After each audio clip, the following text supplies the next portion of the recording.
we're going to talk about a very controversial, a very important, the pith of the Buddhist practice, or how we go about Buddhist practice, which is actually Guru devotion, or the teachings on how to devote oneself to a spiritual teacher correctly. Not fanatically, not disrespectfully, not either of the extremes, but how to devote oneself to the spiritual teacher, why we devote ourselves to them, how to do it, the reasons, the effects, and if you do it wrong, the disbenefits. We're going to talk about that briefly. Try to understand it and try to think about it. And please keep your mind open, and we'll try to destroy any wrong concepts or any kind of wrong information that you have been planted in your minds before this. And without this practice, one will not be able to gain enlightenment. That is for sure. Without the practice of Guru devotion, or the devotion to one's teacher, one definitely cannot get to enlightenment. And why? I will explain. It may sound a little extreme. After I'm finished, it won't be extreme at all. There's many great Mahasiddhas in ancient India. Many Mahasiddhas. Maha means great. Siddha is accomplished one. Accomplished in what? In the ordinary powers such as clairvoyance, flying, seeing into the future, controlling the elements, etc., etc.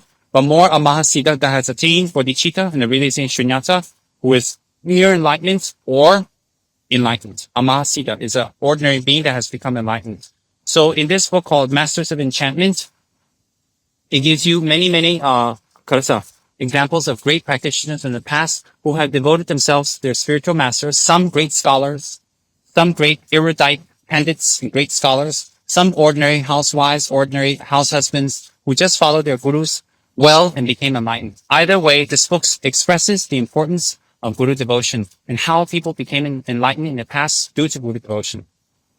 I want to tell you a short little story, and on that I will base the teachings, base it or describe about it. It is called Bhadrapa the Snob. In ancient India, there are many castes or castes. Castes, I think we say in America, castes. And the highest of the castes are the Brahmin castes.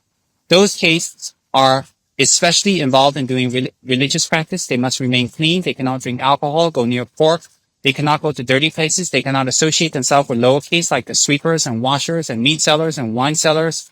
All those low castes, they cannot touch them. They cannot be near them. They cannot speak to them. They cannot have these people come to their environment, to their house, to their place, lest they become, ritually dirty, or they become defiled. So this was the belief in ancient India, and this is one of the beliefs that the Buddha himself tried to destroy.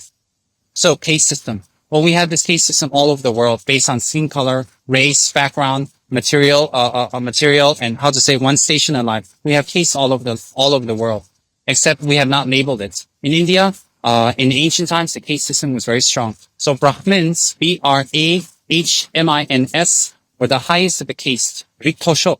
So we say the highest of the caste, which is they cannot go near lower caste. They cannot drink wine. They must do their devotions. They are the one in charge for the populace to take care of all the religious devotions in the Hindu tradition.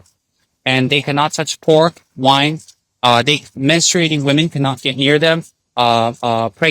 Pregnancies or births, anything cannot go near. They must remain very clean. Their clothes, everything about them must be very clean. And in fact, they have to remain ritually clean. If they do not remain clean in that way, as I have mentioned, they will be excommunicated from the community, which is a great shame, and they will have nothing to do after that. So, Madaba, which is literally in Hindi, the snob, about this Mahasiddha, who was a great Brahmin, of the highest taste. Deluded vision can only be purified by a clear vision of emptiness. Deluded behavior can only be purified by contemplating loving kindness.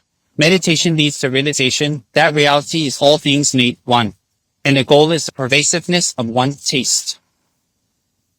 Long ago in the kingdom of Mani, Dara, there lived a very proper, high-minded Brahmin who possessed untold riches. So conservative were his practice that not only had he never consumed pork or strong drink, he had never even spoken the words. That's how fanatical he was about his practice. No menstruating women were allowed anywhere in his environment, lest he become defiled. And he would not think of risking his ritual purity by any manual labor or by coming into contact with filth or excrement. He wouldn't dare it. Nevertheless, despite his wealth and position in society and the strictness of his observances, he constantly worried about how he appeared in the eyes of others. He was obsessed with maintaining his image untarnished. Obsessed. One day, when his aristocratic Brahmin friends had gone out to perform their rituals, he found himself alone in the house when a disheveled Yogan with matted hair appeared on his doorstep begging for food. He was forced to speak to the yogi himself. In a desperate panic to get rid of the mendicant, to get rid of that yogi, before anyone saw him, he ran toward the Yogan, waving his hand and shouting, "Out, out, out! You are unclean, you defile my house. Get out!" And he was trying to do it quickly and get rid of this mat-haired, lice-ridden, dirty, ugly, old Yogan. Get him out before someone sees him and defiles and he'll be excommunicated. He was so worried. And as he was waving and shouting, the Yogan said to him very coolly and very calmly, "What do you mean unclean?" Asked the Yogan very coolly. "What do I mean by unclean?" said the Brahmin, observing his unwanted guest with a sneer. "What do you mean by unclean? I mean unwashed for years, wearing filthy rags, carrying a food bowl made of a human skull and stinking like rotten garbage. That's what I mean. And you are quite obviously from a very low caste. Now please go before any of my friends see you." The Yogan stayed right where he was and gazed at the Brahmin unwaveringly. "That is not unclean," he said softly. "That is not unclean. But I will tell you what is. Viciousness in speech, mind and action, that is unclean. The subtle defilements of the mind, those are unclean. None of these can be removed by ritual bathing. Soap cannot cleanse the mind and heart. Only the pure bath of the Guru's instruction can clean away such impurities. Only the pure bath of the Guru's instructions can clear away those impurities." Seeing that the Brahmin was listening to him intently, the Yogan sang him this song. "Neither priest nor king is the highest of beings, only the bodhisattvas. No amount of scrubbing can cleanse body and speech and mind, only the precepts of your Guru. Give matchless purity, no rich man's feast of milk, cheese, and curd. Taste the most sublime, only desirelessness sets the best table." The Brahmin was gaining confidence in this yogi by the minute and begged for instructions. And the Yogan said, "Okay, give me food and I'll give you instructions." And, very well, said the Brahmin. "Okay, I'll give you some food." But he suddenly remembered how he would look among his friends if he got caught giving food to a low-caste, dirty, garbage-ridden, lice-ridden, smelly mendicant. He says, okay, I'll give you food. But my friends have no faith. If they see me, I'll be excommunicated. Let me come to your place and give it to you. "Okay," said the Yogan, "I hang out at the cremation grounds where they chop up the bodies and burn them." As he was walking away, "Meet me there tonight." Then he stopped for a minute and in deep thought he said, "And by the way, when you come along, bring some pork and liquor." And Bhadrapa freaked out. Literally freaked out. "Bring some pork and liquor when I come." He was horrified. "I can't do that. What if someone saw me?" And the Yogan said, "Well, if you want Dharma, bring pork and liquor and meet me at the cremation grounds." And he walked away. So Bhadrapa was very worried. His image, his name, all that he stands for, his caste, the disgrace if he got caught. "All right then," said the Brahmin, "but I won't be there before nightfall. I'll be there after nightfall." So the Yogan shrugged and said, "Okay," and walked away. The Brahmin was in a quandary. How was he going to procure these two unmentionable items that the Yogan has demanded? It would cause a social scandal if he got caught even mentioning the names, forget going out and buying it himself. Finally, he hit upon a wonderful plan. He would disguise himself as a low-caste servant and shop undetected. Although the very idea disgusted him, he pulled it off successfully. After dark, he made his way stealthily, slowly to the cremation ground with the forbidden provisions, pork and liquor. The Guru welcomed him to his little hubble. The hubble was made of mud, feces, excrement, and urine mixed together and thrown onto bamboo. And he lived in that kind of hubble, which is just, you can imagine what the Yogan was feeling, Bhadrapa was feeling. The Guru welcomed him to his hubble, prepared the supper, and insisted that the Brahmin share it with him. Asked him to come to the cremation ground, told him to bring the two unmentionables, go inside a bunch of feces and urine, and eat the pork and liquor that he brought along. How do you like that? And insisted the Brahmin shared with him. After the Brahmin shared with him, the Guru initiated his high-caste guest into the mandala, gave him initiation, gave him a Dharma talk. Then began a series of practices designed to break the Brahmin's pride of caste, pride, ego grasping, I.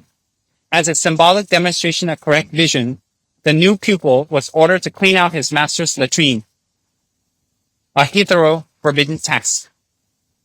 And when he had completed this task, he was ordered to make plaster from the usual mixture of mud, excrement, and white lime, and then replaster his yogin's hut, the Guru's hut.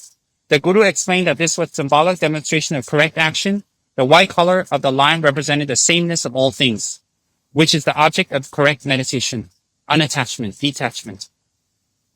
When the Brahmin had done all the things to his master's satisfaction, the Guru told him that all these acts symbolize the goal of practice, whereupon the Brahmin suddenly understood that vision, meditation, and action were all one and the same. He realized emptiness, that all phenomena were both same and equal. Then and there he forsook his past. He gave up his prejudices to join his Guru to become a Yogan.